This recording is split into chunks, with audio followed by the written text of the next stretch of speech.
We love you so much, but you are vibrational beings who for the most part have forgotten that you are vibrational beings.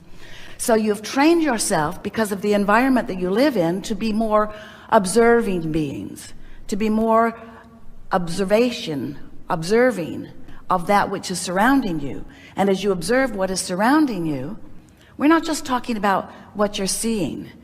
We're talking about your awareness of what is. Your awareness of what is, your sort of opinion of why what is as what is. Your conversations with others about what is. Your disappointment with what is. Like that.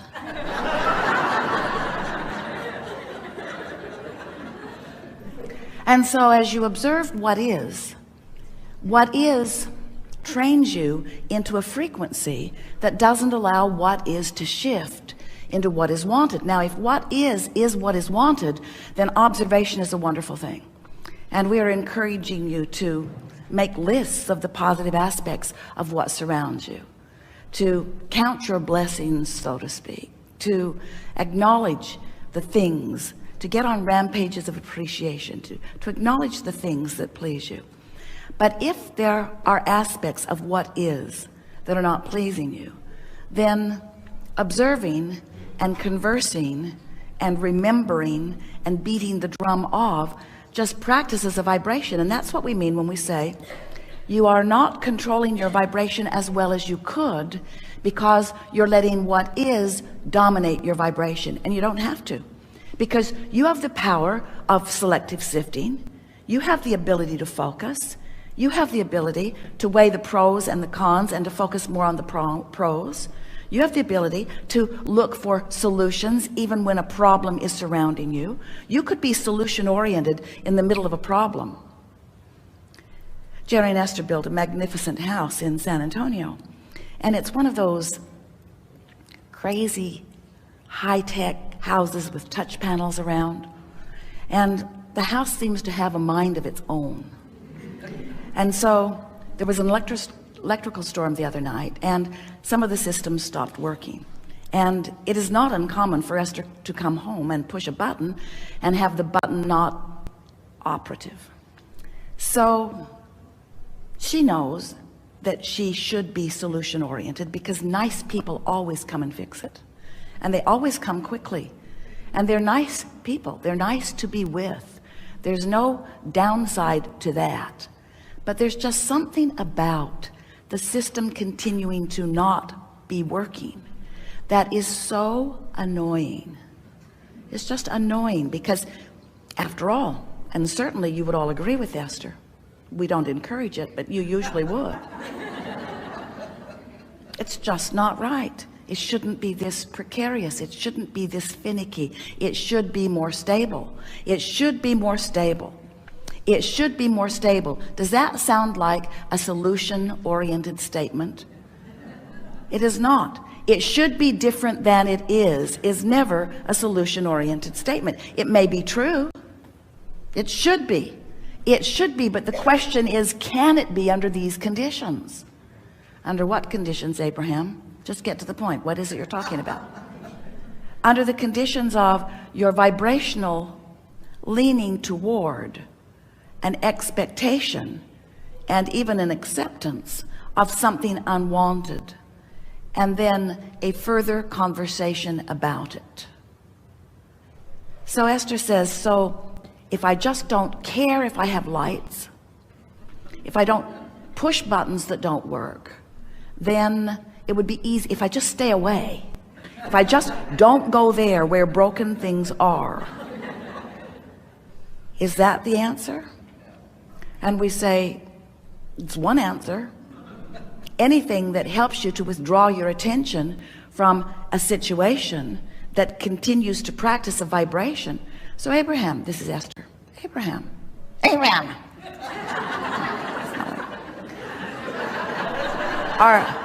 Are you saying to me that standing in the middle of something unwanted, that there is a way to observe the unwanted In other words, I can't put my head in the sand. I can't move away. I can't be someplace else all of the time. So avoiding the what isness doesn't seem practical. So are you saying that there is a way that I could be in awareness of the problem, but still a vibrational match to the solution? Is that what you're saying? And we say, that is what we're saying. That's what we're encouraging. An understanding that you can be a vibrational match to the solution, even when you are standing with the evidence of the problem. And that's what we mean by being aware of your vibration and doing something about what your vibration is. Because being aware of the problem and talking about the problem and remembering the problem and making a list of how many times you've come to repair this very same thing over the last couple of years is not being a vibrational match to the solution. It's keeping the problem active. So Abraham, are you saying that I am responsible for faulty electrical equipment? Is that what you're saying? Yeah, that's what we're saying. That's what we're saying. It's hard to hear because there are so many other people. There were people who planned it. There were people who installed it. There were people who programmed it. There were a lot of people that seem much more responsible than Esther. But there isn't anybody else responsible for anything that's happening in your experience. Now, if that's hard for you to take, get over it. Because until you accept that you are the vibrational center of your world, and that everything that comes to you, every relationship, everything that happens around you, every convergence of experiences, everything that happens to you, everything that you experience is a result of your vibrational offering. And we know, of course there are things that you don't want to happen. And of course there are things that you would rather not observe. And of course this is a minefield at times that you are navigating your way through. But when you accept that you have the ability under all conditions to be solution oriented, even when the problem is blaring, and you start tuning yourself on situation after situation to be solution oriented, then you'll get control of your vibrational point of attraction. And that's really what we're wanting to talk most about here today, because you are the creator of your experience, because you are the focuser of your world. And as you are the focuser of your world, you are the offerer of vibration.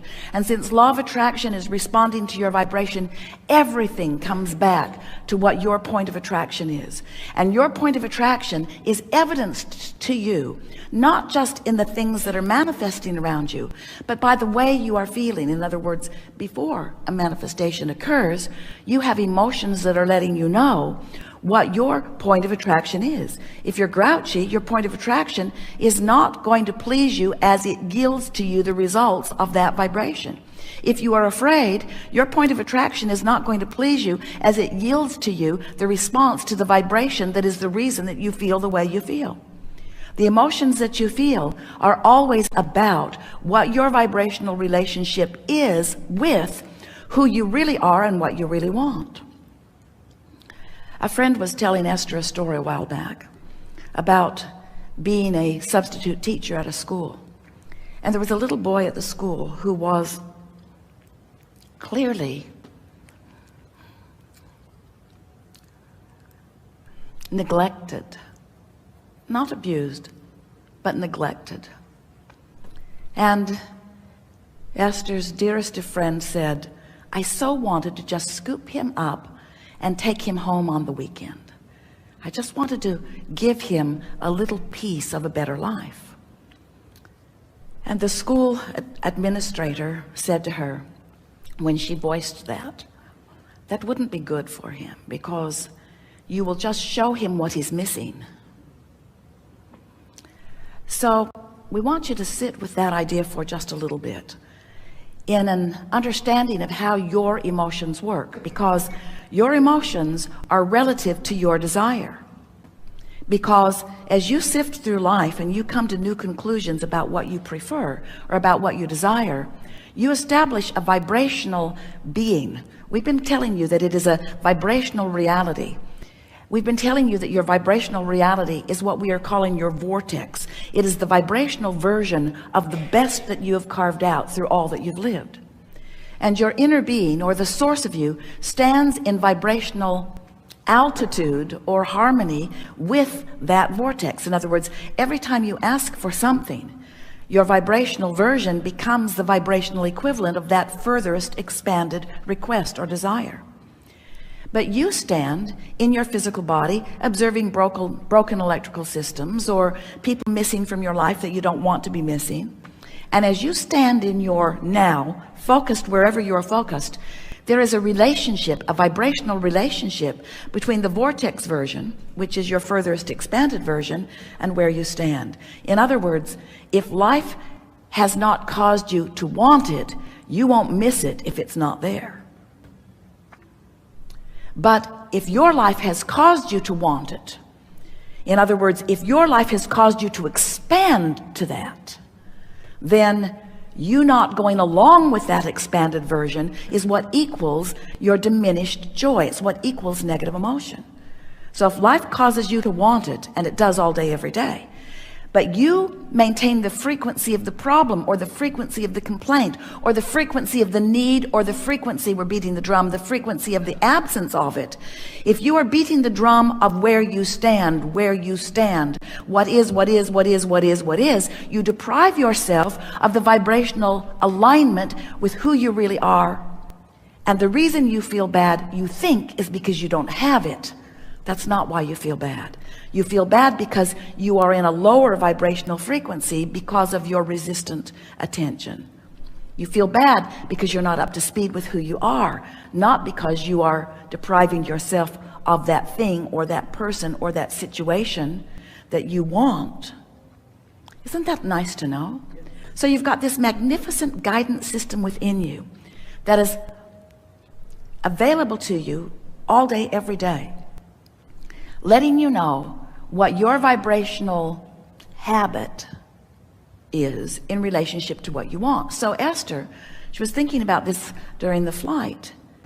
She realizes that her attention to what is, valid as it is and justifies as it is, when she sends an email to those people, they take it seriously. When she calls them and tells her something isn't working, they want it to work. They recognize the importance of things being right, that they have purchased, that they have wanted. But there is something more for Esther to know, for all of you to know, beyond calling the repairman or beyond finding the physical action fix. It is a vibrational fix. It is tending to your own grid. And when you begin to accept that the vibrational fix is the fix you're looking for, that the vibrational fix is the only thing that really matters, so you tend to your grid first. Are you following the idea of the grid? As your life causes you to ask for more, that rocket of desire goes into this vibrational vortex, and the larger part of you becomes the full recipient of what you've asked for. But it's a vibrational version, and you might say that vibrational version is not what I'm looking for, because that vibrational version is not fleshed out. It's not manifested. I can't yet see it or hear it or smell it or taste it or touch it. It's not yet enough. But we want you to understand that if you can feel the vibrational version, your feeling of problem will go away. And when your feeling of problem is no longer pulsing within you, and you are vibrationally equal to what you put into your vortex, now the content of your vortex, this magnificent vibrational vortex, will begin to fill. It will flood into your actualized, manifested reality.